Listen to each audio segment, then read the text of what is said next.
The night my dad told me I was a curse, he pressed a $20 bill into my palm like a receipt and shut the door before I could ask where I was supposed to go. My mom died giving birth to me. That is the fact. Not poetic, not tragic in the cinematic sense, just clinical and final.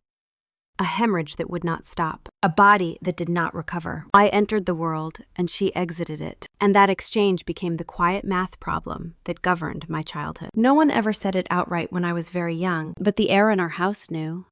Every room knew. I grew up inside that silence, the kind that does not scream, but presses down slowly until you learn how to. Breathe shallow. I learned later that the neighbors had brought casseroles. Those cards had arrived in the mail. Those people had stood in our driveway speaking in low voices while my dad stared straight ahead, holding a baby he did not know what to do with. I do not remember that part. What I remember is the way he looked at me when I cried. Not angry, not cruel, just tired. As if I were a reminder that never stopped reminding me. By the time I was old enough to understand language, the whispers had already found me. If you were not born, she would still be alive. If you had not come, none of this would have happened. It was never said in one clean sentence. It came in fragments, in sighs, on the way my dad flinched when someone said my mom's name, in the way photographs disappeared from the walls, except for one framed picture of her on the mantel, smiling at a camera that did not know what was coming. I learned early how to be quiet. I learned how to take up less space. I learned that grief has a sound, and that sound is not sobbing. It is the clink of a glass set down too hard. It is the scrape of a chair pushed back from the table. It is the long pause before someone answers a simple question. I learned to watch my dad's face the way other kids watched the weather. I was 12 when it finally happened. Old enough to understand every word. Young enough that I still believed adults were supposed to protect you. That day had not started dramatically. No shouting, no slammed doors, just a winter evening settling in early. The sky going dark before dinner. I had finished my homework at the kitchen table, my backpack still open at my feet. I remember because I had been proud of myself for finishing early. I thought maybe if I stayed out of the way, if I did everything right, the heaviness in the house would lift just a little. My dad came home later than usual. I heard his keys before I saw him. The door opened and closed. His boots hit the mat. He did not call my name. He did not ask how my day was. He went straight to the living room and stood there, not sitting, just standing with his coat still on. When he finally spoke, my name sounded strange in his mouth. Flat. Careful. He told me to come here. I walked down the hallway and stopped a few feet away from him. That distance mattered. I did not know it yet, but I would think about it later. How he did not step closer. How he did not sit down, how he stayed upright, as if this were a transaction that needed to be completed efficiently. He looked at me for a long moment, not through me, at me.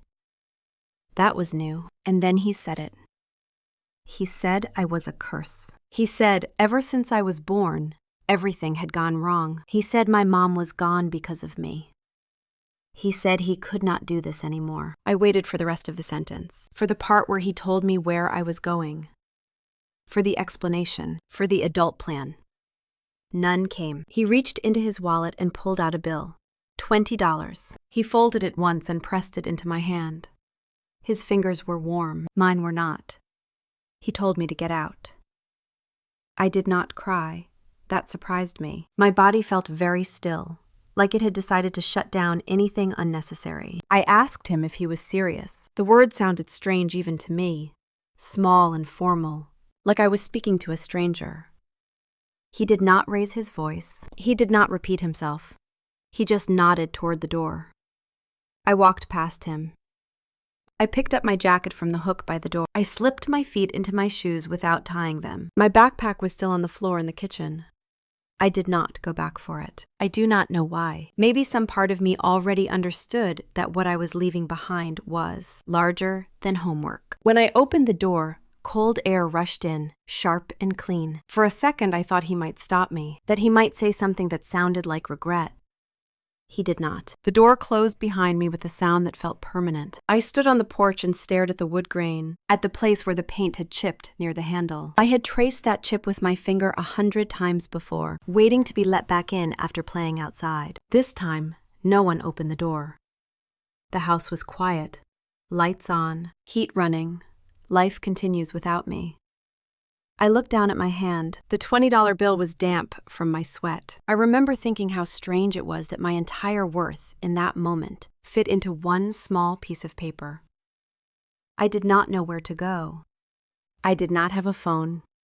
I did not have a plan. I walked down the steps and onto the sidewalk, the porch light clicking off behind me. That sound hurt more than the words had. As I stood there, something settled inside me.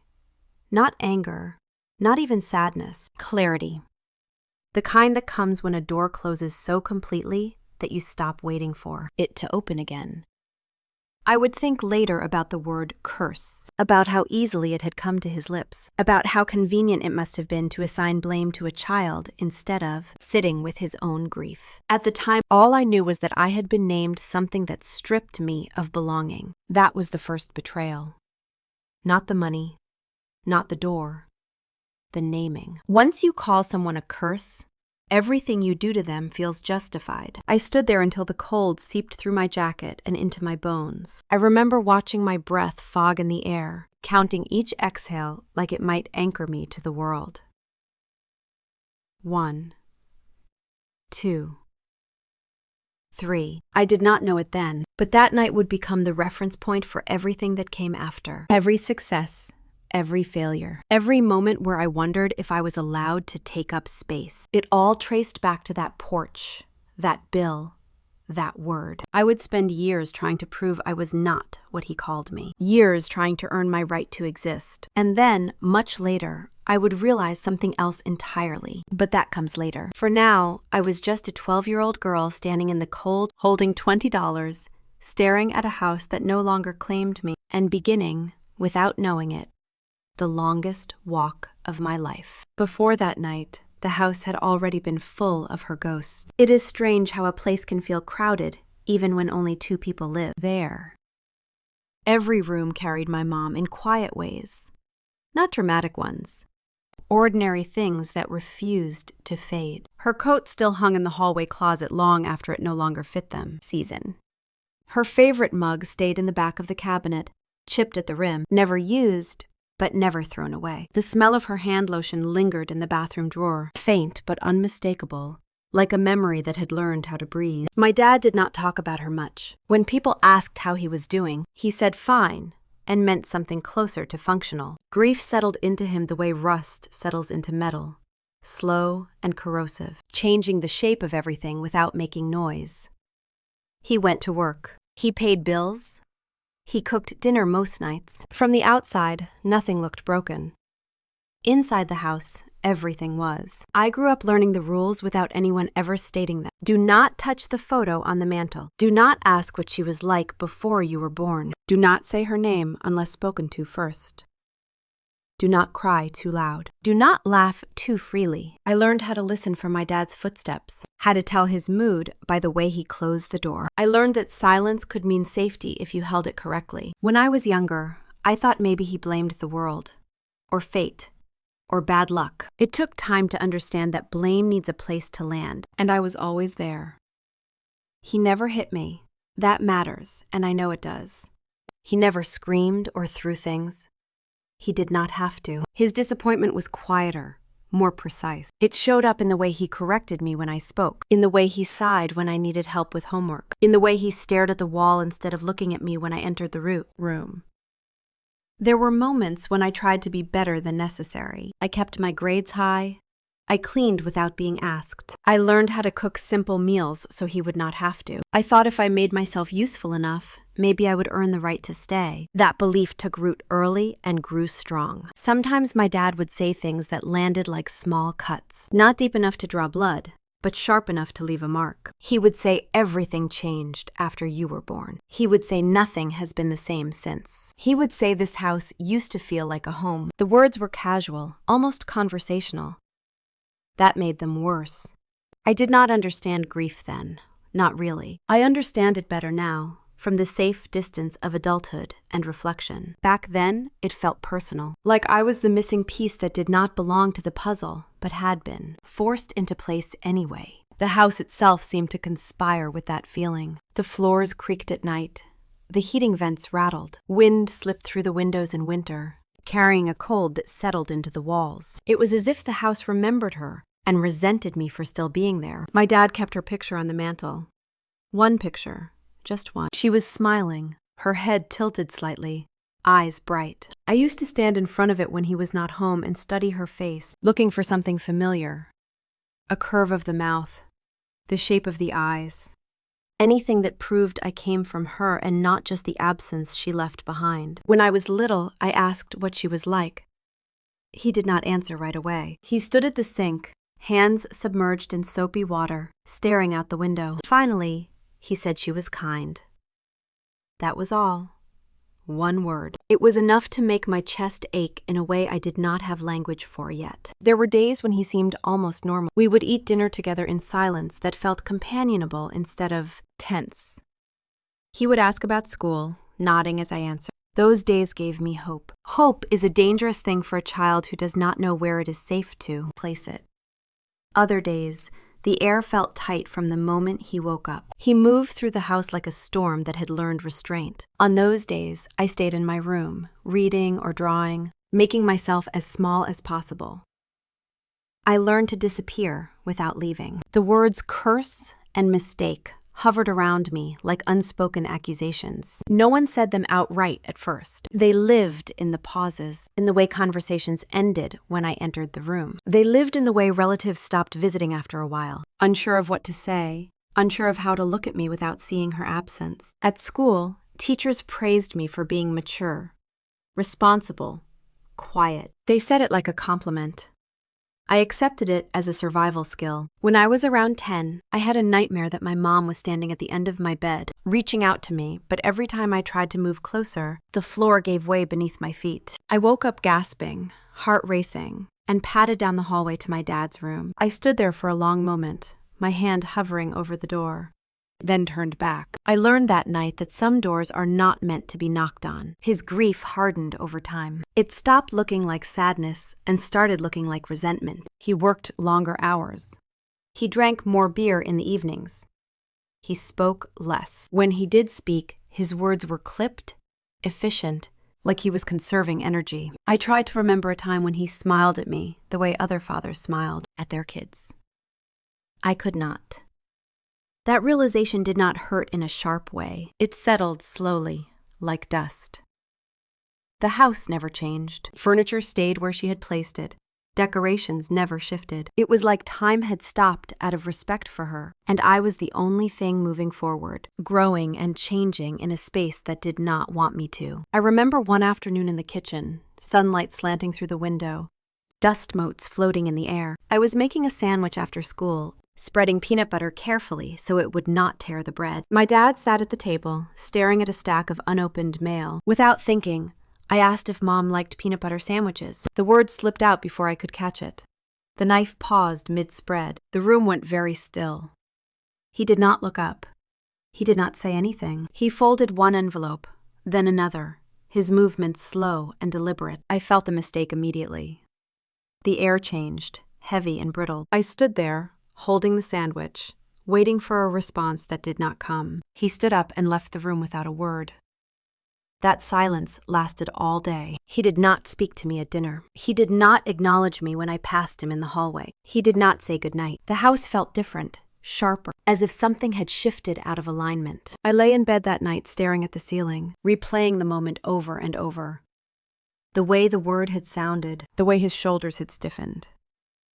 I did not cry. I just felt a slow understanding settle in. There were things in that house that belonged to the past, and I was not allowed to touch them. There were words that were not mine to say. There were questions that would never be answered. The next morning, he still did not speak.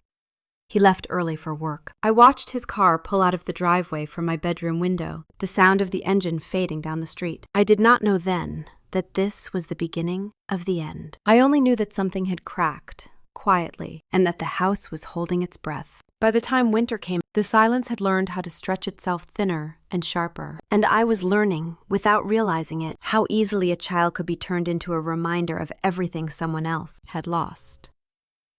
The morning of the day he sent me away did not announce itself. No thunder, no slammed doors, No dramatic buildup. It was just another cold day with gray light pressing against the windows. The kind of day where the world feels unfinished. I woke up early because I always did. Habit had taught me that being awake before my dad was safer. The house was quiet except for the hum of the refrigerator and the ticking clock over the stove. I made my bed the way I always did, pulling the blanket tight, smoothing the corners. I brushed my teeth and rinsed the sink. I put on the same sweater I had worn the day before because it was warm and because no one noticed things like that anyway. I remember thinking about school. About a math quiz I had studied for, about whether the cafeteria would still be serving tomato soup, which I hated but pretended to like because it was easier. My dad came into the kitchen while I was tying my shoes. He poured himself coffee and stood at the counter, staring into the mug like it might tell him something useful. He did not look at me. He did not say good morning. I told myself that meant nothing. Silence was the default in our house. I had learned not to read into it too much. I grabbed my backpack and headed toward the door. He stopped me then. Just one word. My name. Flat. Controlled. I turned around and waited. He told me to put my things down and come into the living room. His voice sounded settled, like a decision had already been made and he was simply informing me of the outcome. I remember the way my stomach dropped. Not from fear exactly, but from recognition. Something about the tone told me this was not a conversation. I followed him into the living room. He stood near the window, hands in his pockets, looking outside. The curtains were half drawn, letting in a thin band of light that cut across the carpet. Dust floated through it slowly, like the room itself was holding its breath. He did not ask me to sit. He did not sit either. He said he had been thinking for a long time. He said this was not working. He said he could not keep living like this. Each sentence landed cleanly, without emotion, like items on a list being checked off. I waited for him to say something about school, about another adult, about a plan. He did not. Instead, he turned toward me and said the word, curse. He said it like it explained everything, like it had been waiting there all along. He told me that my mom would still be alive if I had not been born. He told me that every bad thing that happened after she died traced back to that moment. He told me that he had tried, that he had done his best, that there were limits to what a person could carry. I wanted to argue. I wanted to say I had not asked to be born. I wanted to remind him that I was a child. None of those thoughts made it to my mouth. I stood there, hands at my sides, feeling very small. He reached into his wallet and pulled out a bill. He folded it once and held it out to me. $20. I remember the color of it, the way it looked suddenly important, like a symbol in a story I did not understand yet. He told me to take it. He told me to leave. I asked him where I was supposed to go. The question came out quieter than I expected, almost polite. He said he did not know. He said I would figure it out. He said people always do. That was the moment something inside me went still, not numb, not broken, just clear. There was no appeal here, no misunderstanding. He was not angry. He was resolved. I took the money, not because I wanted it, but because refusing it felt like another way of begging, and I was already done doing that. He watched me put it in my pocket. He watched me walk toward the hallway. He did not follow. I went to my room and looked around. The bed, the desk, the few posters on the wall. My backpack lay open on the floor where I had dropped it earlier. I thought about packing it, about choosing what to take. That thought felt strange, like it belonged to someone else. I did not pack anything. I picked up my jacket from the hook by the door. I slipped my feet into my shoes without tying them properly. I stood there for a moment, listening to the house, the clock, the refrigerator, the faint sound of my dad moving in the kitchen. I opened the door and cold air rushed in. Sharp, immediate. It felt like being slapped awake. I stepped outside and pulled the door closed behind me. It clicked into place, not slammed, just closed.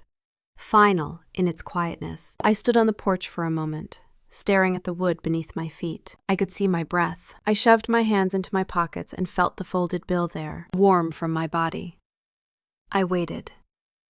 I do not know what I was waiting for. Maybe for him to open the door and tell me to come back. Maybe for someone else to appear.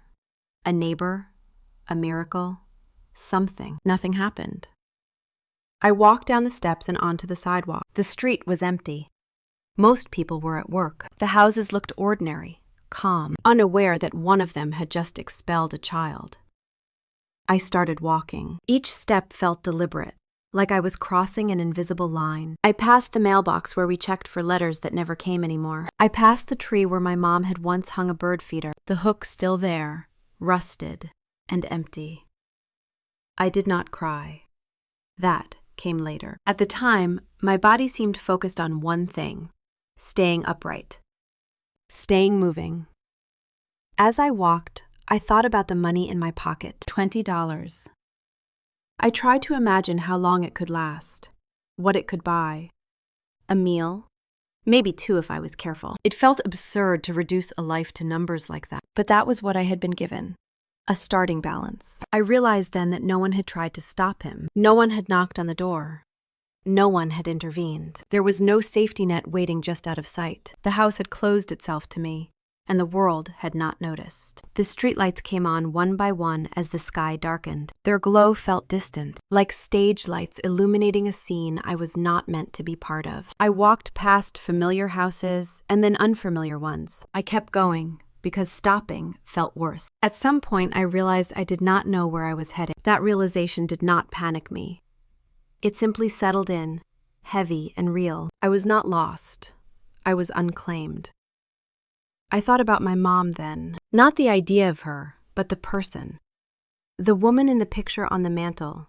I wondered if she would have recognized me in that moment. I wondered if she would have known what to do. The cold crept through my shoes and into my feet.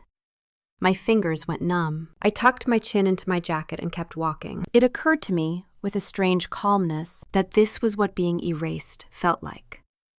Not a dramatic vanishing, just a quiet removal. Like something being crossed off a list without comment. I reached the corner at the end of our block and stopped. I turned around and looked back. The house looked the same as it always had. Lights on, curtains drawn, warm, whole. I waited one more moment, not for him, for myself. Then I turned away and kept walking, the $20 pressed flat against my leg, the night closing in around me. Understanding for the first time what it meant to be written out of a family, without ceremony or witness. I did not know yet where I would end up. I did not know who would open a door to me next. All I knew was that something irreversible had happened, and that the life I had known was already behind me, sealed up and silent. I walked until the cold stopped feeling sharp and started feeling dull. That scared me more. My legs moved on instinct, one step after another, past streets I recognized and then past ones I did not. Houses blurred together. Porch lights flicked on. Somewhere, a dog barked. Somewhere else, a television laughed. The world kept going, indifferent and intact. I checked my pockets again, even though I already knew what was there. The folded $20 bill. My house key. That was it. The key felt heavier than it should have, useless now, like a souvenir from a place I no longer existed. I slowed down near the end of the block, my breath coming out uneven. That was when I heard my name. At first, I thought I imagined it. Cold can do that. Make your head fuzzy, stretch sounds into shapes you want to hear. But then it came again, softer this time, uncertain. Anna. I turned. Elizabeth Price stood halfway down her driveway, wrapped in a thick cardigan, her hair pulled back the way she always wore it when she worked in her garden. She lived 2 houses down from us. From him. I had seen her 100 times before, waving from her porch, bringing over zucchini in the summer, dropping off a plate of cookies at Christmas. She was the kind of neighbor people did not think much about because she never demanded attention. She looked confused now, concerned. Real. "What are you doing out here?" she asked. Her voice was calm, but her eyes were searching my face, taking in details I had not bothered to hide. My untied shoes, my thin jacket, the way my hands shook when I tried to push them deeper into my pockets. I opened my mouth, and nothing came out. The truth felt too large, too heavy to hand over to a stranger on a sidewalk. I shrugged instead. It was a small, pathetic movement, and I hated myself for it immediately. Elizabeth did not push. She stepped closer, then closer again, until she was standing in front of me, blocking the wind. She smelled like soap and something warm, maybe bread. She reached out and adjusted my jacket without asking, pulling it tighter around my shoulders. "Come inside," she said. "You are freezing." I glanced back down the street, at the house that no longer claimed me. The lights were still on. Everything looked the same. Elizabeth followed my gaze. She did not comment on it. She did not ask questions she already knew the answers to.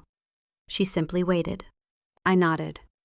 Her house was warm in a way ours never was. Not just heat, but life. The kind that hums quietly in the background. A lamp glowed in the corner. A radio played softly from the kitchen. The smell of something simmering filled the air. She took my jacket and hung it by the door, then disappeared into the kitchen without a word. I stood there, unsure of where to put myself, until she returned and gestured toward the table. "Sit," she said. She poured hot water into a mug and dropped a tea bag inside. She slid it toward me along with a folded napkin. No questions yet. Just small acts, steady and practical. I wrapped my hands around the mug. The heat startled me. I had not realized how cold I was until then. My fingers ached as sensation crept back in. Elizabeth pulled out a chair across from me and sat. She folded her hands in front of her and waited. I told her the truth, in pieces. That my dad told me to leave. He said I could not stay there anymore. I did not repeat the word he used. I did not need to. The look on her face told me she understood enough. She did not gasp. She did not curse him. She did not say anything dramatic about calling someone or fixing it. She listened. When I finished, she nodded once, like she was filing something away. "You can stay here tonight," she said. "We will figure out the rest tomorrow." I stared at her. The simplicity of it felt unreal. Stay here. We. Tomorrow. Words that implied continuity. Not crisis. I told her I did not want to be a problem. She tilted her head slightly, considering me. "You are not a problem," she said. "You are a kid who needs a place to sleep." She stood and went to the hallway closet, returning with a thick coat that was too big for me. She draped it over my shoulders. Then she set a key on the table between us. "This is for the front door," she said, "in case you need it." The key sat there, ordinary and heavy with meaning. Access. Permission, something I had just lost somewhere else. That night, she showed me the guest room. It was small, but clean, with a quilt folded neatly at the foot of the bed, and a lamp already turned on. She pointed out the bathroom, the light switch, the extra blankets in the closet. She did not hover. She did not tuck me in. She trusted me to exist in space without supervision. As I lay in the unfamiliar bed, staring at the ceiling, I felt something loosen in my chest. Not relief, exactly, something closer to disbelief. I thought about my grandparents then, about how they were gone, one by one, years earlier, about how there was no other family waiting to claim me, no aunt or uncle to call, no one to argue on my behalf, just my dad, and he had made his choice. The next morning, Elizabeth made breakfast like it was the most normal thing in the world. Eggs, toast, coffee for her, milk for me. She slid a plate in front of me and sat down across the table, opening the newspaper. After a few minutes, she looked up. "We should talk about what you want to do," she said. "No rush, just when you are ready." I thought about going back, about knocking on the door and apologizing for something I did not understand, about promising to be quieter, better, less. The thought made my stomach tighten. I shook my head. She nodded, accepting the answer without comment. I asked her why she was helping me. She smiled, small and tired. "Because someone should have helped me once," she said, "and because you do not leave a kid outside in the cold." That was it. No speeches. No moral lesson. Later that day, as sunlight spilled across the living room floor, I stood by the window and looked back toward the street where my old house sat. I felt a pull, sharp and instinctive. The urge to return, to fix it, to make myself acceptable again. Then I thought about the word he had used, about how easily it had come to him, about how long it must have lived there before he said it out loud. I realized something then, quietly and without drama. If I went back, it would not be because he wanted me. It would be because I was willing to erase myself, to fit where I did not belong. Elizabeth came up beside me and rested a hand on my shoulder, light but steady. "You can stay as long as you need," she said. "There is no clock on this." I took a breath, a deep one, the kind that reaches places you did not know were tight. "Thank you," I said, and in that moment, I made a decision that felt both terrifying and clear. I would not go back to ask for permission to exist in a house that had already closed its door. I turned away from the window and followed Elizabeth back into the kitchen, leaving the past where it stood, still and watching, while I stepped into a different kind of shelter, unsure of what came next, but certain of one thing. For the first time since my mom died, someone had opened a door and expected me to stay. I learned quickly how to live in a house that was not haunted by someone else's absence. Elizabeth did not tiptoe around me. She did not lower her voice when she spoke. She did not watch me like I might break if handled wrong. That was its own kind of kindness. She treated me like a person who was still becoming one. Life settled into a rhythm that felt almost ordinary. Morning started early. Elizabeth liked the quiet before the sun came up. She drank her coffee standing at the counter, reading the paper, humming sometimes without realizing it. I ate toast and did my homework at the kitchen table, the radio murmuring in the background. No one flinched when I spoke. No one went silent when I entered a room. At school, nothing changed on paper. Same classes, same teachers, same desk. But something inside me had shifted. I stopped expecting anyone to come looking for me. I stopped scanning crowds for a familiar face that would never appear. I learned to take care of my own forms, my own deadlines, my own explanations. When permission slips went home, I signed them myself. When teachers asked for a parent signature, Elizabeth signed when she could. Other times, I explained quietly that there was no one else. Most adults did not know what to do with that information. Some nodded awkwardly. Some offered pity I did not want. A few looked at me like I had done something wrong. I kept my grades high, not because I loved school, but because excellence felt like insurance. If I stayed useful, stayed impressive, stayed out of the way, maybe the ground beneath me would hold. I avoided attention the way other kids chased it. When my name was called for awards, I kept my smile small. When teachers suggested advanced programs or assemblies, I found excuses. Spotlight meant questions. Questions meant explaining. Explaining meant telling a story I did not yet know how to tell without shrinking. Graduation came and went without ceremony. There was no party.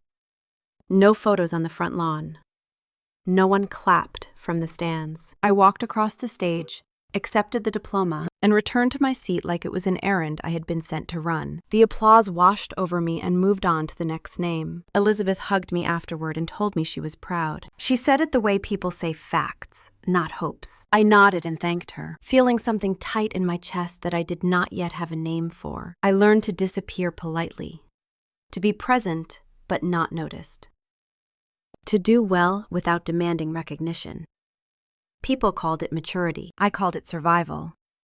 The guilt followed me everywhere. It sat quietly in the background of my life. Like a low hum, I had learned to tune out. I told myself that if I lived well enough, if I made something of myself, it would balance the scales somehow. That my mom's death had created a debt, and I was responsible for paying it back. I worked part-time. I saved money. I helped around the house. I never asked for more than what was offered. When Elizabeth insisted on buying me clothes or paying for school fees, I accepted with a knot in my stomach, promising myself I would repay her someday. I did not know how. I just knew I had to. I thought about my dad less as the years went on, not because it hurt less, but because thinking about him felt like pressing on a bruise to see if it was still there. It always was. I did not reach out.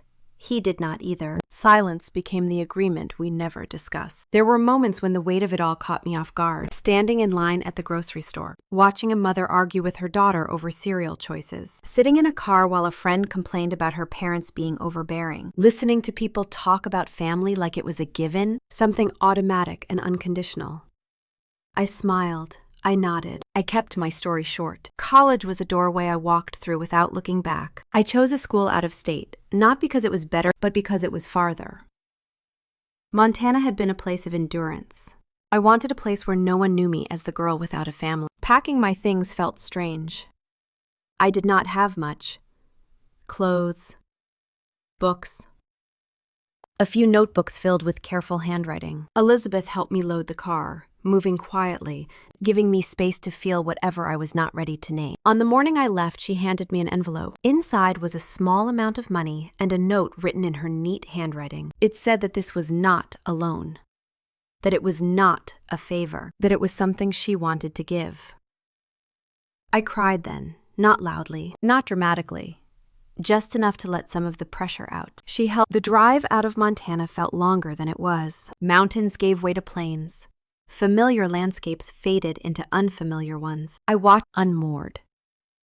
Leaving did not feel like freedom. It felt like floating. In college, I built myself carefully.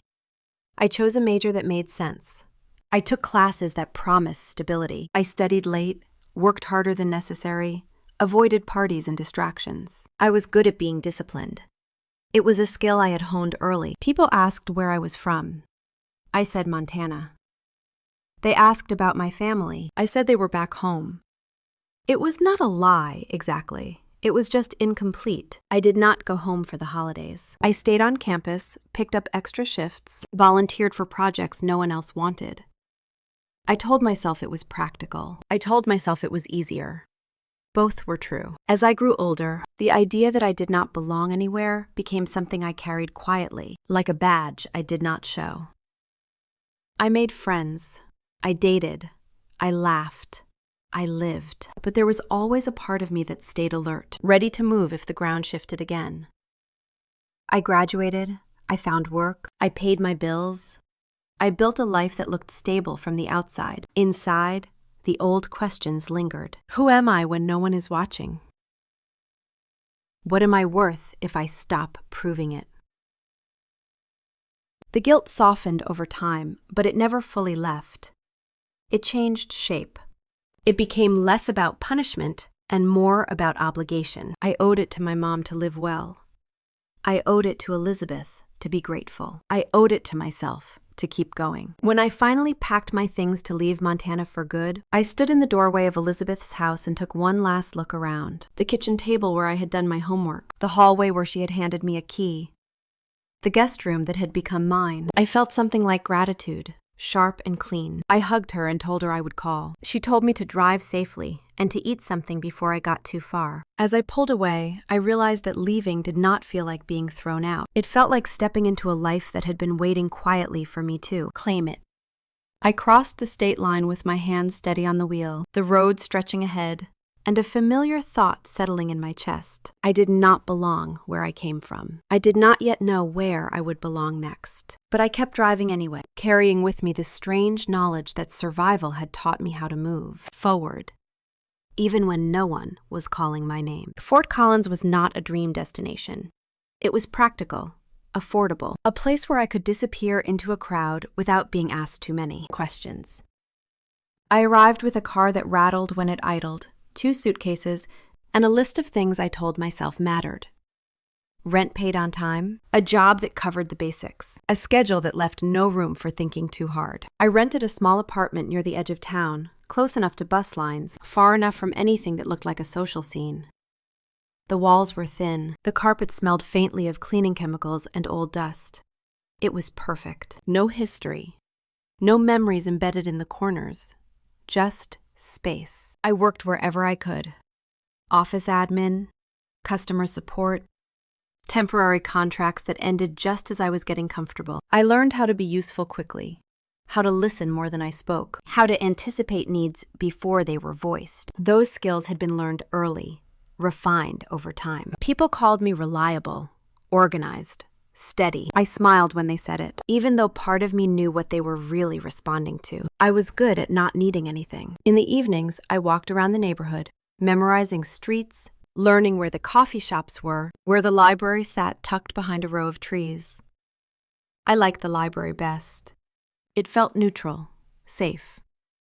No one asked why you were there. You were allowed to exist quietly. That was where the idea first formed, though I did not recognize it as such at the time. I was sitting at a long wooden table near the back, reviewing paperwork from a nonprofit I volunteered with on weekends. They provided short-term housing resources, emergency assistance. Most of the people who came through were women, older than me, younger than me, some with children, some alone, many with stories that felt familiar in ways that made my chest tighten. One woman in particular stayed with me. She was in her early 60s, hands rough from years of work, voice soft but steady. She told me she had left home decades earlier and never gone back. Her family had decided she was difficult, disrespectful, not worth the effort. She spoke without bitterness.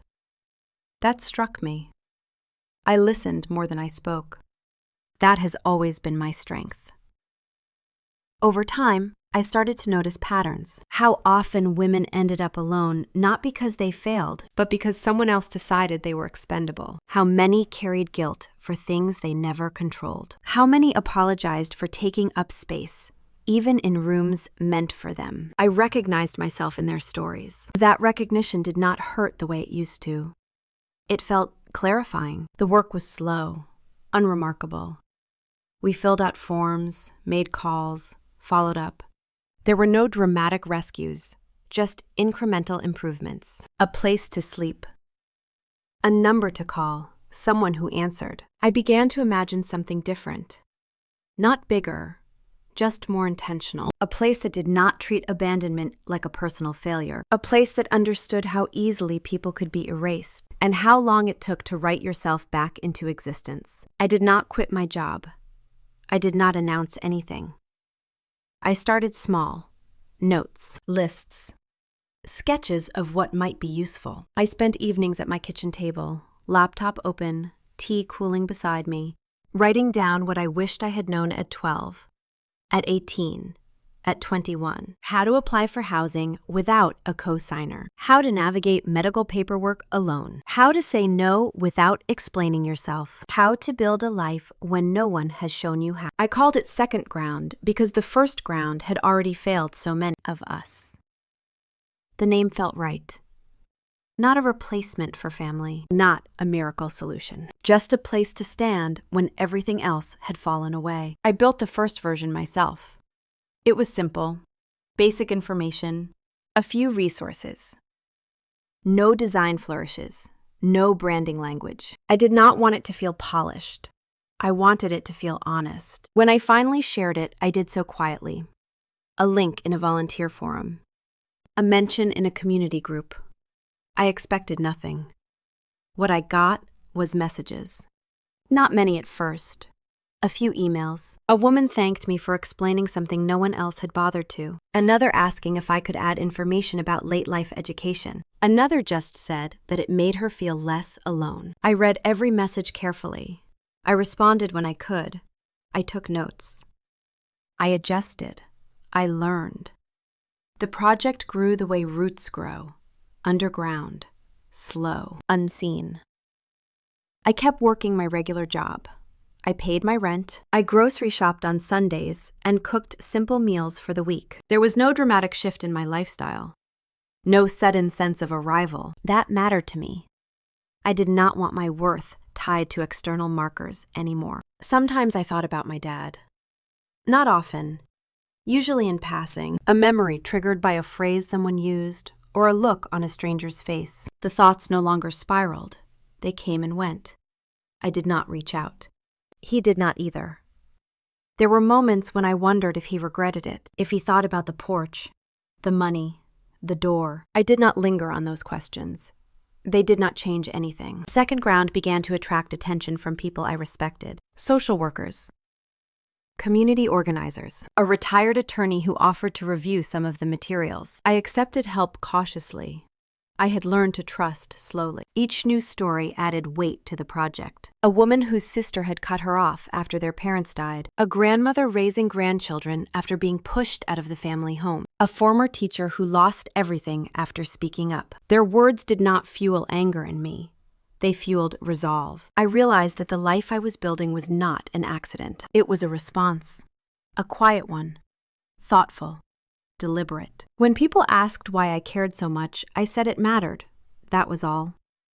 In the evenings, I sometimes sat on my couch and let myself be still. The silence in my apartment felt different from the silence of my childhood. It did not judge. It did not press. It simply existed. I slept better than I ever had. There was a moment One ordinary afternoon, when it occurred to me that I was no longer waiting for something bad to happen. That thought startled me. I set it aside and returned to my work. Looking back now, I recognize that as the point where the past loosened its grip. Not dramatically, not all at once. Just enough to let me breathe. I had built a life that no one had planned for me. A life that did not require permission. A life shaped by necessity, yes, but also by choice. For the first time, I believed that what happened to me was behind me, that the worst had already come and gone. I believed the past had finally gone quiet. And for a while it did. The knock came on a Tuesday afternoon, just after 3, while I was rinsing a mug in the kitchen sink. I remember the time because I glanced at the clock automatically, the way I always do when something interrupts my routine. 3:07, middle of the workday. An odd hour for visitors. My first thought was that it might be a delivery or one of the women from the local paper who had emailed me earlier that week, asking for a follow-up quote. I dried my hands on a towel and walked toward the front door without hurry. When I opened it, the past stepped forward and stood on my porch. My dad looked older, thinner. His shoulders were slumped in a way they had not been when I last saw him, but his expression was the same. Controlled, guarded. Beside him stood a woman I recognized immediately, even though I had only seen her a handful of times years ago from a distance. Ruth, his wife. My stepmom in the loosest sense of the word. Neither of them smiled. For a moment, none of us spoke. The air between us felt tight, like it had been sealed for years, and was only now being punctured. Anna, my dad said finally, as if testing whether the name still belonged to me. I waited. Ruth was the one who spoke next. We were in the area, she said. Her voice was brisk, practical, the kind of tone people use when they are already halfway through a conversation. I looked past them, at the street. A quiet residential block, neat lawns, parked cars. Nothing remarkable. No one is watching. I thought about closing the door. I thought about the years of silence, the absence of any attempt to find me. The way my life had grown in directions they had never bothered to learn. I also thought about something Elizabeth once told me, years earlier. Sometimes, she said, you listen once more.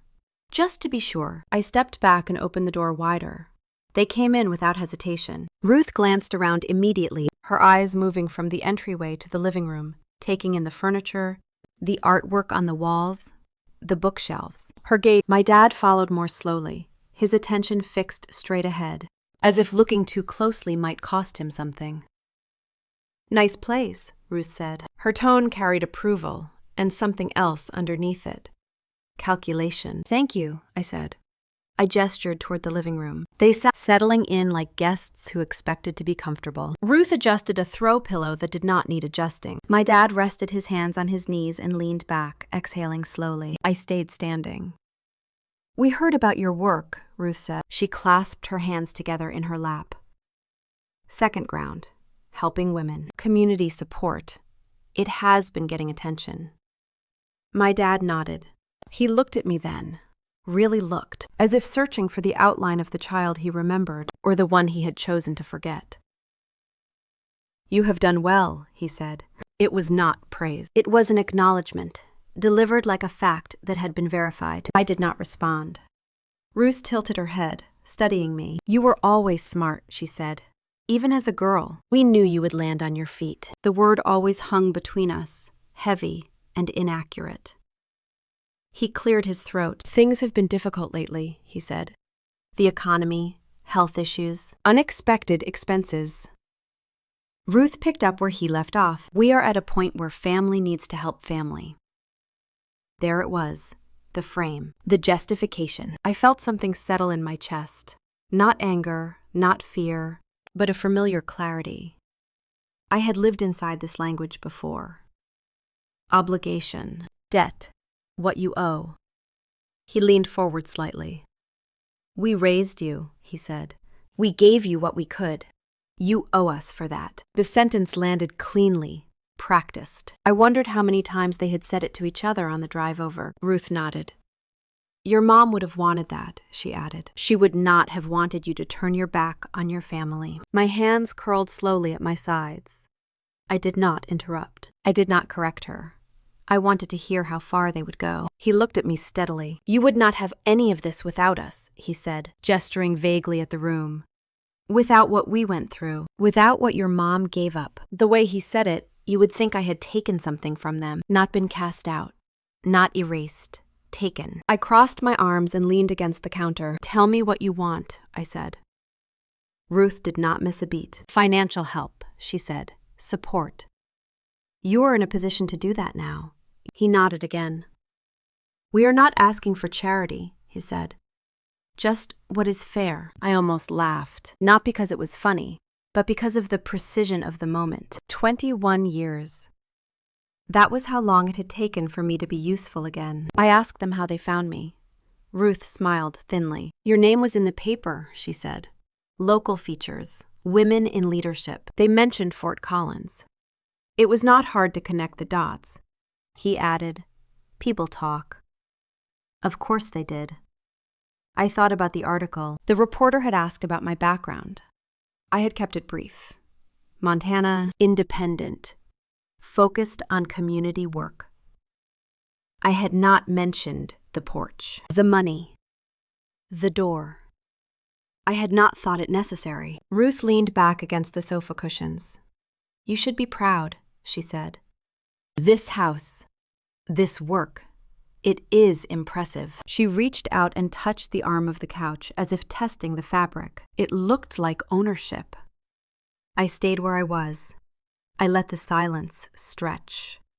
I watched my dad shift slightly, uncomfortable with the pause. Ruth was not. She waited confidently, certain of the outcome. Inside, I felt something unexpected. Not the old guilt, not the familiar urge to explain myself, just a calm curiosity. "Who do they think I am now?"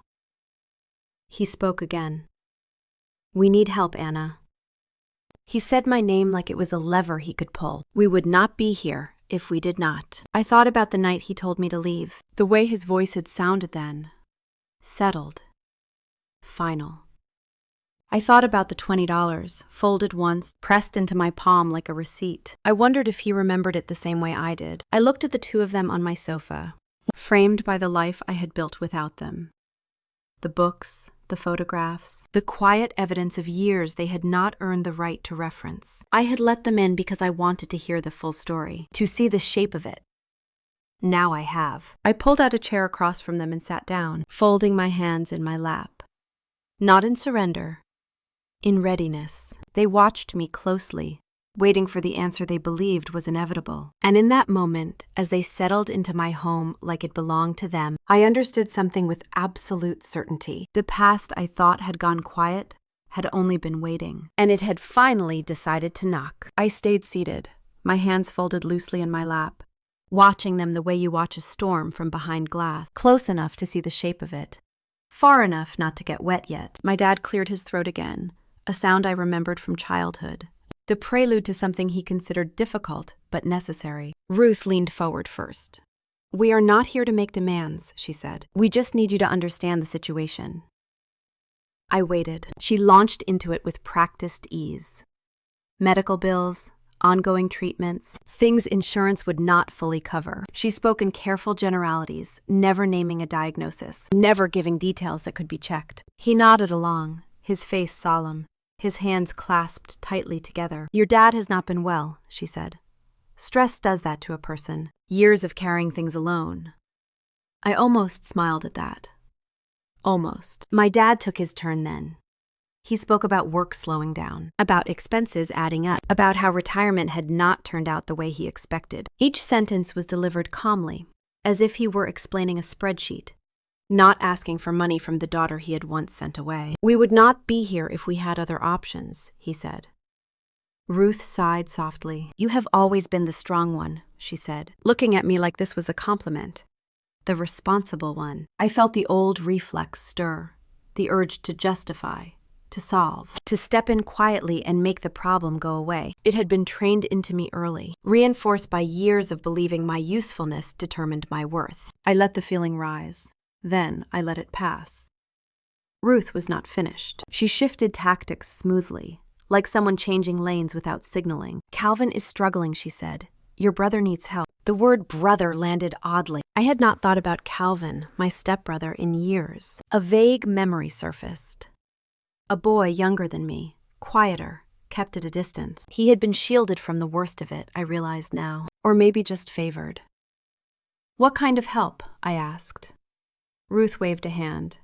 He made some bad decisions. Business ideas that did not pan out. Credit cards. Loans. He needs someone to help him get back on his feet. My dad nodded. Family takes care of family, he said. There it was again. The phrase they used was like a shield. Ruth leaned closer, lowering her voice. Your mom would want this, she said. The room seemed to go very still. She would want you to help your family. She would want you to be generous. She would not want you to turn your back on us. The words were soft, almost gentle. They cut anyway. I felt something shift inside me, subtle but decisive. Not anger, not grief, recognition. They were using her, not remembering her, not honoring her, using her name like leverage, the same way they used obligation and guilt, like a tool. My dad watched me closely, as if gauging whether the tactic had landed. He said nothing, but his silence was not neutral. It was an agreement. I thought about my mom then, about the little I knew. Kind. That was the word my dad had used. I thought about how she might have handled this moment, how she might have looked at me now. Ruth mistook my silence for uncertainty. You are doing well, she said. You have a house, a career. You do not need the money the way we do. I lifted my gaze and met hers. My life is not in excess, I said. It is built. My dad frowned slightly, as if the distinction annoyed him. Ruth pressed on. We are not asking for everything. Just enough to get through this rough patch. I asked how much. They exchanged a glance, quick and rehearsed. Ruth named a number. I did not react. I did not calculate. I did not ask questions. I simply absorbed it. He added, we can work out the details later. Transfers, regular support, whatever makes sense. He said it like it was already agreed upon. I stood up slowly, not abruptly, not dramatically, just enough to change the balance of the room. I walked to the window and looked outside at the quiet street. A woman jogged past with her dog. Somewhere, a lawn sprinkler clicked on. Behind me, Ruth kept talking. She spoke about gratitude, about sacrifice, about how much my dad had lost. I turned back to them. You lost her, I said. I lost everything. The words surprised me, not because they were untrue, but because I said them without shaking. He stiffened. That is not fair, he said. I shrugged. Fair was never part of the arrangement. Ruth's expression hardened, just a fraction. She did not like losing control of the narrative. We are not here to argue, she said. We are here to ask for what is right. I gestured around the room. You came here without calling, I said. You sat on my sofa. You told me what I owe you, and now you are telling me what my mom would want. He leaned forward. We are still your family, he said. I felt the final piece click into place then, the thing I had been circling since the door opened. The family does not show up after 21 years with an invoice. And AI asked them to leave. The words were calm, clear, not raised, not emotional. Ruth laughed, short and incredulous. Do not be dramatic, she said. We are in the middle of a conversation, I repeated myself. He looked startled, as if the idea had not occurred to him that this was an option. He glanced at Ruth, then back at me. Let us just talk this through, he said. I shook my head. There is nothing to talk through. Ruth's voice sharpened. We drove a long way to get here, she said. You cannot just throw us out. I stepped aside and gestured toward the door. I am asking you to leave. They did not move. My dad stayed seated, his jaw set. Ruth crossed her arms, her posture defiant. This is unbelievable, she said. After everything we have been through, after everything we gave you, I felt a strange calm settle over me, the kind that comes when a decision is no longer theoretical. I waited. They waited, too. The air stretched tight between us, thick with words that had already been said too many times. Finally, Ruth spoke again, her tone cold now. "We are not leaving without an answer." I looked at them, really looked, at the expectation in their faces, at the entitlement, at the certainty that I would fold, eventually, like I always had before. I realized something then. They were not here because they believed I loved them. They were here because they believed I would not say no. I walked to the front door and placed my hand on the knob. "Please leave," I said one last time. They stayed seated. I did not open the door. I did not raise my voice. I simply stood there, my hand resting on the wood, feeling the weight of the moment settle into my bones. The conversation had ended. They just did not know it yet. I stayed by the door, my hand still resting on the knob, feeling the smooth wood under my palm. It grounded me. Behind me, the room felt crowded in a way it had not moments before. Not with bodies, but with expectation, with the weight of everything they believed I owed them. Ruth was the first to break the silence. She scoffed, a sharp sound that cut through the air. "You are being ridiculous," she said. "You cannot just throw your parents out like this." My dad shifted in his seat. His face was tight now, the calm slipping just enough to reveal irritation underneath. "Sit down, Anna," he said. "Let us finish this conversation like adults." I turned to face them.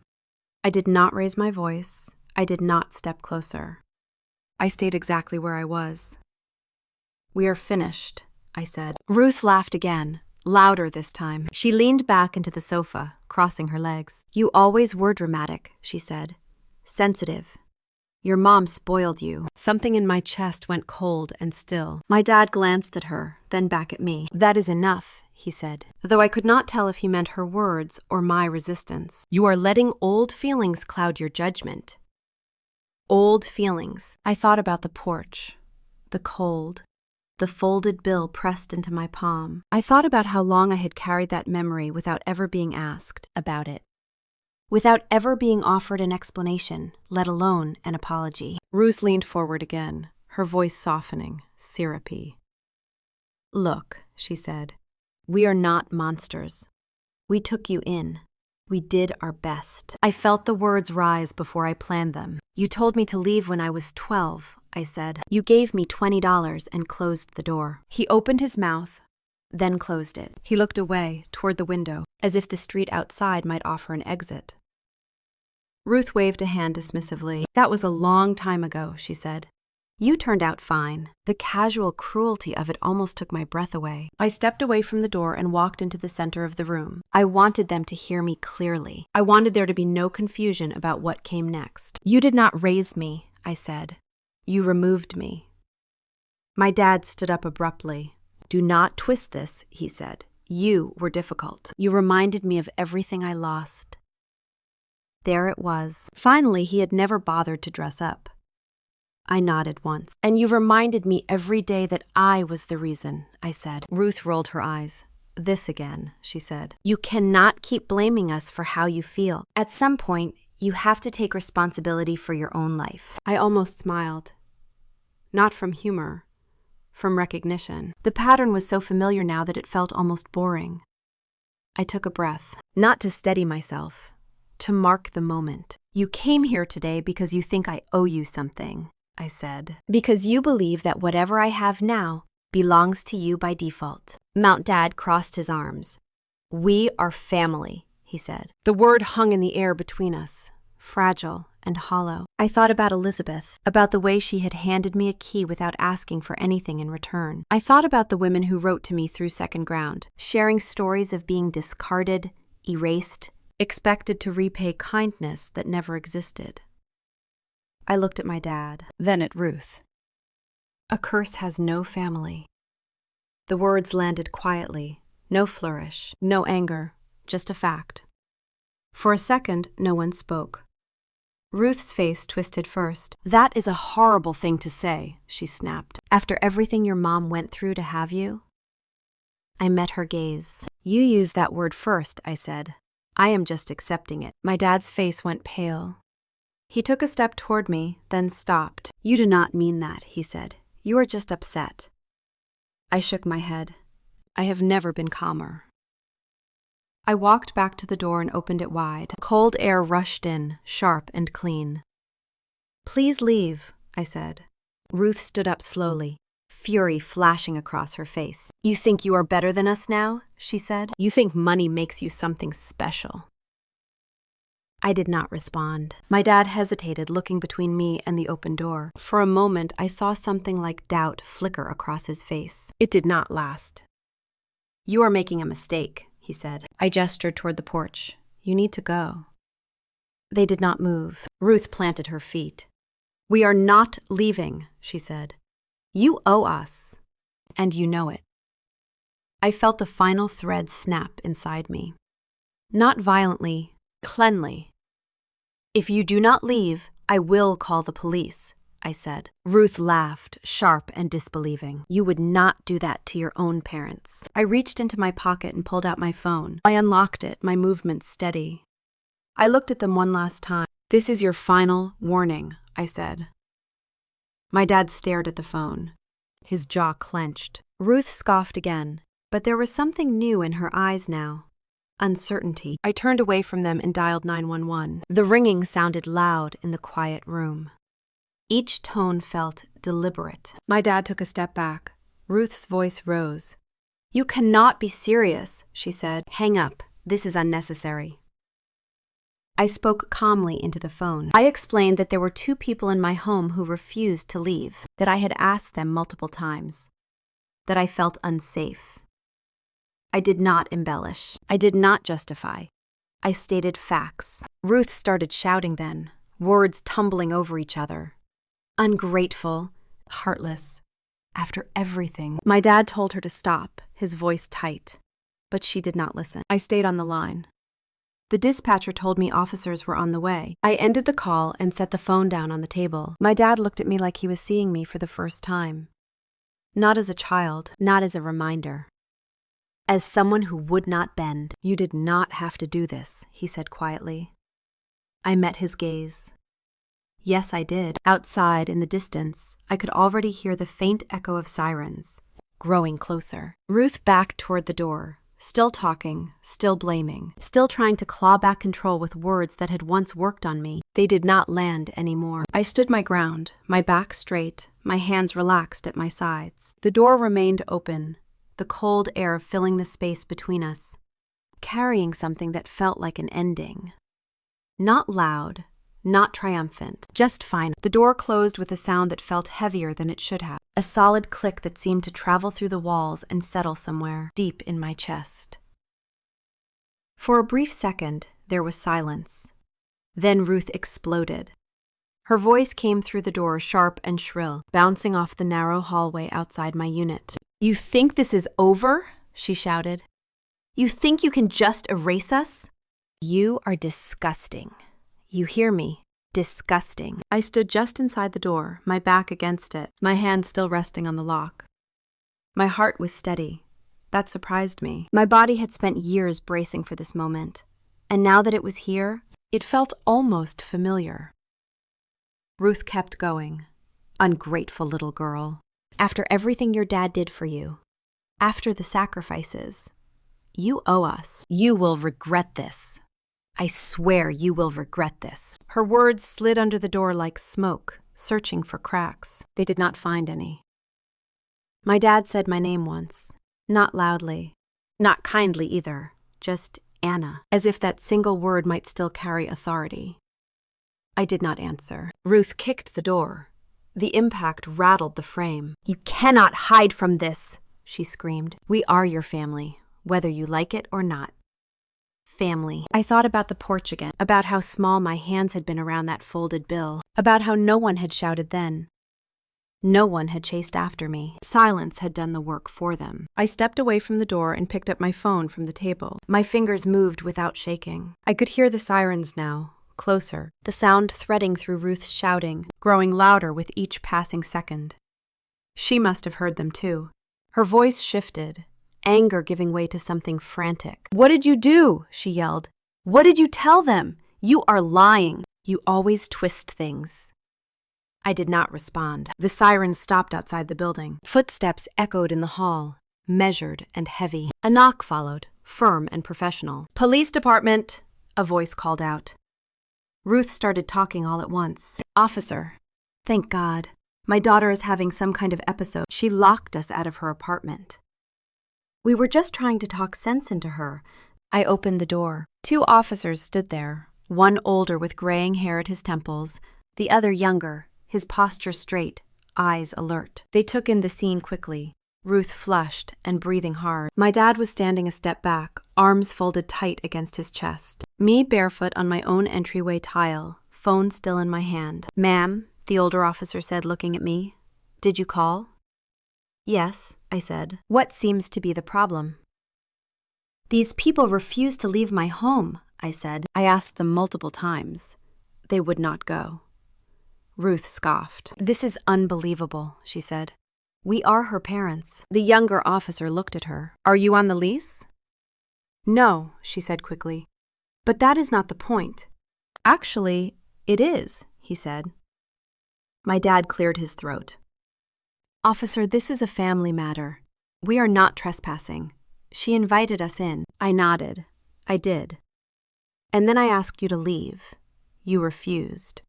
The older officer held up a hand. "Okay, let us slow this down." He looked at me again. "You want them removed?" "Yes," I said. Ruth's face twisted. "You are really doing this." The younger officer turned to her. "Ma'am, if you are not welcome here, you need to leave. This is her father," Ruth said, gesturing sharply at my dad. "He raised her." Something in me hardened at that. "He did not raise me," I said calmly. "He removed me." The older officer glanced up, his attention sharpening. "What do you mean by that?" I took a breath, not to explain myself, just to make sure my voice stayed even. When I was 12 years old, my dad kicked me out of our house. He gave me $20 and closed the door behind me. Ruth let out a sharp laugh. "That is not how it happened." My dad said nothing. The hallway felt very still. The younger officer frowned slightly. 12, he repeated. "Yes, you were a minor. Yes." The older officer shifted his weight. "Where did you go?" "A neighbor took me in," I said. He nodded once, slowly. He did not look at Ruth. He did not look at my dad. He just said, "Did anyone contact child services at the time?" I shook my head. "No. Thank God that the neighbor gave me shelter." Ruth started talking again, faster now. "This is ancient history. She ran away. She was impossible. You cannot hold that against us now." The older officer held up his hand again. "Ma'am, please stop talking." He looked back at me. "You want to report that now?" I considered it. Truly considered it. The part of me that used to crave acknowledgement felt a small, tired flicker. "No," I said. "I just want them to leave." The older officer nodded. "Okay." He turned to my dad and Ruth. "You need to gather your things and go. If you return, you may be cited for trespassing." Ruth's face went red. "This is outrageous," she said. "You are siding with her." "No one is siding with anyone," the younger officer said. "We are enforcing the law." My dad finally spoke. His voice was low. "Anna, this is unnecessary." I looked at him. "This is the consequence," I said. They were escorted down the hallway, Ruth still muttering under her breath, her words dissolving into noise as the officers guided them toward the stairs. My dad did not look back. The door closed again. This time the silence stayed. I locked it. Then I locked it again, just to hear the sound. The apartment felt different, larger, quieter, as if it had been holding its breath and finally let it out. I walked to the kitchen and sat at the table. The overhead light hummed softly. I reached into my wallet and pulled out the folded bill. The $20 bill was worn thin, the edges soft from years of being handled, unfolded, refolded. I had kept it without quite knowing why. Proof, maybe. Or a reminder. I laid it flat on the table and looked at it. For the first time, I did not feel the familiar weight of guilt pressing down on my chest. The idea that I needed to live well to justify surviving, to compensate for my mom's death. That belief had shaped so many of my choices. The overachievement, the silence, the need to be useful. It was gone. Not dramatically, not with relief, just gone. Like a coat I had forgotten I was wearing until someone took it off. I picked up my phone and scrolled to Daniel Moore's contact, my lawyer. He answered on the second ring. "Anna, he said. Everything is okay. I told him what happened. I kept it simple. The visit, the refusal to leave, the police. There was a pause on the line. Then he said, I am glad you called them. I exhaled slowly. I want to set boundaries, I said. Legal ones. He hummed thoughtfully. We can do that. I told him my terms. I did not want to sue. Not unless they continued. I wanted a formal cease and desist. I wanted documentation. And I wanted to explore a restraining order. Why? He asked gently. Because I felt threatened, I said. Not by my dad, by his wife. That makes sense, he said. We will proceed carefully. When I hung up, the apartment was completely quiet. No voices, no footsteps, just the steady hum of the refrigerator and the distant sound of traffic outside. I folded the bill once more and slipped it back into my wallet. I did not tear it. I did not burn it. It no longer had power over me. I walked to the door one last time, checked the lock, and placed the key on the small tray by the wall. Then I picked it up again and held it in my palm, feeling its weight. This time, it belonged to me. I stood there longer than I expected, key warm in my palm, listening as the quiet settled into the corners of the apartment. Not the brittle quiet that follows shouting, the kind that feels like it might crack if you breathe wrong. This was different. It had weight. It stayed. It did not ask anything of me. When I finally moved, it was not because the silence pushed me. It was because I was ready to live inside it. The next morning arrived without ceremony. Light slipped through the blinds in narrow bands and laid itself across the floor. The coffee maker hummed like it always had. Outside, a delivery truck idled. Someone laughed on the sidewalk. The world kept its schedule. That, more than anything, told me I had done the right thing. I showered, dressed, and sat at the small desk by the window where I kept the papers that mattered. Not the sentimental ones, the practical ones. Insurance, contracts, the documents that make a life legible to institutions that do not care about. Context. I lined them up neatly, the way I always did when I needed to think clearly. Daniel Moore's email waited in my inbox. Calm, clear, attachments included. I opened the files one by one and read them carefully. Cease and desist language. Formal notice. Boundaries written in ink instead of emotion. The words were clean and unambiguous. They did not argue. They did not apologize. They simply stated what was allowed and what was not. I signed where indicated and initiated where required. Each stroke of the pen felt precise, almost surgical. At no point did my hand hesitate. That surprised me too. Later that afternoon, I drove to Daniel's office. The building was unremarkable, brick and glass tucked between a dental practice and a small accounting firm. It smelled faintly of lemon cleaner and old paper, the kind of place where nothing dramatic happened. And that was the point. Daniel greeted me with a nod and a look that held no judgment, just professionalism. We sat across from each other at a table scarred by years of use. He slid a folder toward me. Temporary restraining order paperwork, not dramatic, not vengeful, protective. Based on what you described, he said, this is reasonable, especially given the escalation from his wife. I nodded, especially her. We reviewed timelines, locations, language. He asked if I wanted to include the incident from when I was 12. The porch, the bill, the door. I paused, then shook my head. No, not because it did not matter. Because I did not need it to matter anymore. This is about now, I said. He smiled slightly. That is usually the clearest approach. When I left his office, the sun was low and bright, catching the tops of cars in the parking lot. I sat in my driver's seat for a moment before starting the engine and let the warmth rest on my face. There was a lightness in my chest that did not feel like joy or relief. It felt like alignment. For years, silence had meant something else to me. It had meant punishment, withdrawal, the sharp edge of being ignored. I had learned early that quiet could be a weapon, that it could erase you without leaving a mark anyone else could see. I had spent a long time believing that if I stayed quiet enough, good enough, useful enough, someone would eventually turn around and notice. That love might arrive late, but still arrive. But silence could also be chosen. At home, I opened the small wooden box I kept on the top shelf of the closet. Inside were things I did not look at often. A pressed leaf from Montana, brittle and pale. A folded note from Elizabeth written in careful handwriting. A photograph of my mom I barely remembered but carried anyway. Her smile caught mid-moment like she was about to say something important. I took out the $20 bill. It was soft from years of being folded and unfolded, edges rounded. Ink faded in places where my fingers had rested too long. I smoothed it flat and placed it inside the box before closing the lid. Not as an offering, not as a wound, as evidence. I did not feel angry doing it.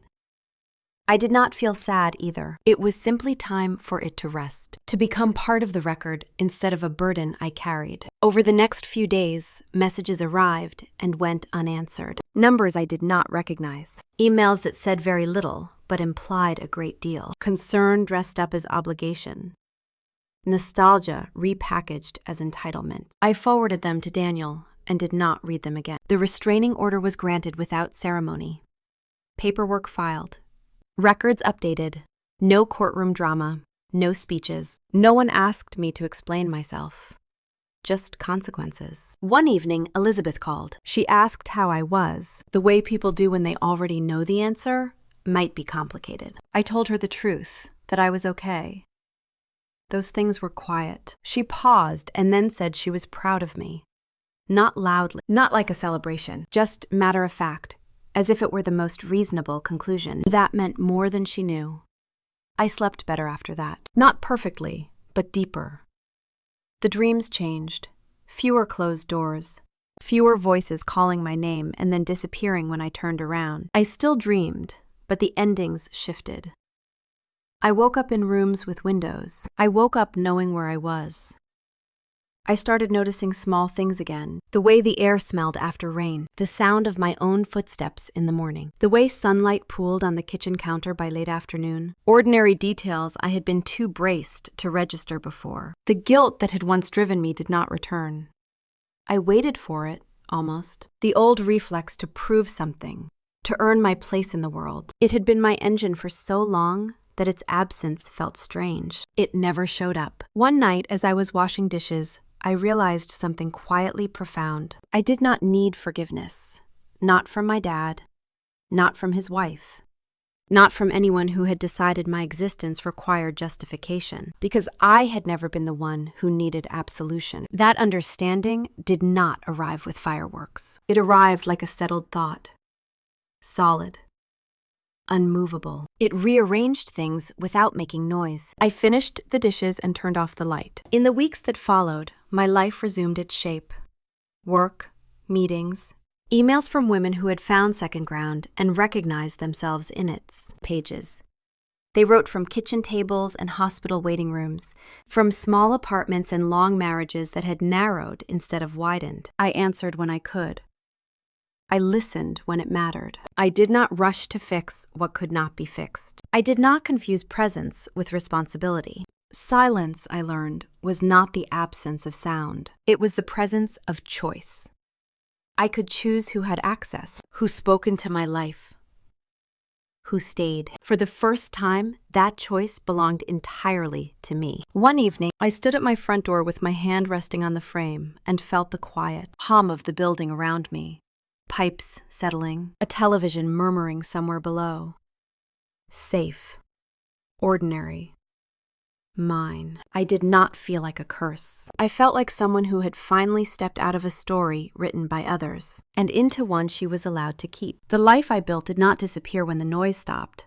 It stayed. That realization did not arrive all at once. It came in pieces, small and unremarkable, the way real change usually does. The first clear sign came on a quiet Sunday morning, the kind that makes you aware of how much space your thoughts take up when nothing interrupts them. I was standing at the kitchen counter rinsing a mug when I heard a soft knock at the door. Not urgent, not demanding, just a present. When I opened it, Eleanor stood there with a single suitcase and an expression that looked almost apologetic, like she was worried she might be asking for too much simply by existing in my heart. Doorway. "I hope this is still okay," she said. It was more than okay. It was right. She had been calling the guest room temporarily for months, always with a half smile, always with an exit ready in case I changed my mind. But the house had already been decided for us. Her books were on the shelf next to mine. Her shoes sat by the door, paired neatly with my own. The spare toothbrush in the bathroom had long stopped feeling spare. The space had adjusted itself around her without asking permission. That was what family felt like when it was chosen. Eleanor moved in the way she did everything else. Quietly. She woke early and made coffee before I was out of bed. She watered the plants with careful attention, never overdoing it. She never asked for anything she did not need, and she never apologized for the things she did. Some nights we sat at the table long after dinner, talking about nothing that required fixing. The weather, a book she was halfway through, a woman who had written to Second Ground asking if it was too late to start, over at 60. I told her it never was. She nodded like she already knew that, but needed to hear it anyway. The project grew in ways I had not planned. Not louder, wider. At first, it was women close to my age. Then older, women who had spent decades holding families together, only to be quietly pushed aside when they became inconvenient. Daughters who had been blamed for things they could not control. Wives who had been discarded when they stopped being useful. Mothers who had outlived their perceived value in homes that measured love in sacrifice. Their stories were different, but the shape of them was the same. We created a program specifically for them. Practical help, legal referrals, guidance on housing, finances, and boundaries. Most importantly, a place to sit and speak without being interrupted or corrected or minimized. I watched Eleanor read through one of the letters one afternoon, her hands steady, her face softening as she reached the end. "They sound like you," she said gently. I nodded. And like you. One afternoon, while organizing old files in the back of the closet, I found the medical report from the hospital where my mom died. I had kept it sealed for years, the envelope yellowed at the edges, tucked behind documents that felt safer to look at. This time, I opened it. The language was clinical, detached. Complications following childbirth. Unpredictable. Not preventable. No drama. No blame, just facts laid out in careful, impersonal sentences. I read it twice. Nothing in it said my name. The realization landed slowly, settling into places that had been tight for so long I had forgotten they could loosen. My mom had not died because I was born. She had died because bodies are fragile and medicine has limits. That truth did not rewrite the past. It did not soften the loss. But it released me from a sentence I had been carrying since childhood. I did not feel anger toward my dad when I thought of him after that. I felt distant, the kind that allows things to exist without demanding engagement, without requiring resolution. He no longer had the authority to define me. Not then, not now. Eleanor noticed the shift before I did. "You are lighter," she said one evening as we folded laundry together, the steady rhythm of it filling the room. I smiled. I think I finally stopped apologizing to ghosts. The house settled into a rhythm. Morning coffee shared in companionable silence. Afternoons filled with work and emails and planning sessions. Evenings spent reading side by side or watching whatever happened to catch our attention. Sometimes silence filled the space between us, comfortable and unremarkable. That was the difference.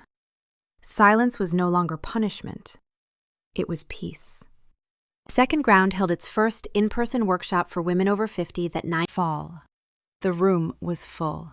Folding chairs arranged in uneven rows. Coffee that had gone cold long before anyone remembered to drink it. Conversations that mattered more than the setting ever could. I stood at the front and told my story without drama, without embellishment. I did not raise my voice. I did not rush the hard parts. When I finished, no one clapped right away. They sat with it. I let them. Then a woman in the back spoke. She said she had spent 40 years trying to earn a place at a table that kept moving just out of reach. Another said she thought strength meant staying until it hurt less. We talked until the building staff had to remind us they were closing. Driving home that night, the road quiet and familiar beneath my tires, I realized something else had changed. I was no longer telling my story to prove anything. I was telling it to leave a trail, something others could follow if they needed to. At home, Eleanor was waiting up, a blanket draped over her shoulders, a book resting closed in her lap. How did it go? She asked. I told her the truth. It mattered. She smiled, soft and certain. Then it is enough. Months passed. Seasons shifted. The restraining order expired quietly. No attempts were made to contact me again. No letters, no calls, no sudden appearances. I did not feel relieved when I noticed. I felt confirmation. One evening, as I locked the door, the key heavy in my hand, I thought about that porch from years ago, the cold, the folded bill pressed into my palm like a verdict. I no longer needed to revisit it to understand myself. That chapter was closed not because it had been forgiven, but because it no longer governed the story. The life that stayed was not loud. It did not announce itself or demand recognition. It was built from mornings that felt safe and nights that ended without dread. From work that meant something and people who did not ask me to justify my place among them. Family was not a debt. It was a choice, and I had finally chosen myself. If you have ever been told you were too much or not enough for your own family, remember this: silence can be power, and truth can be the loudest revenge. Tell me in the comments what integrity means to you and where you are listening from.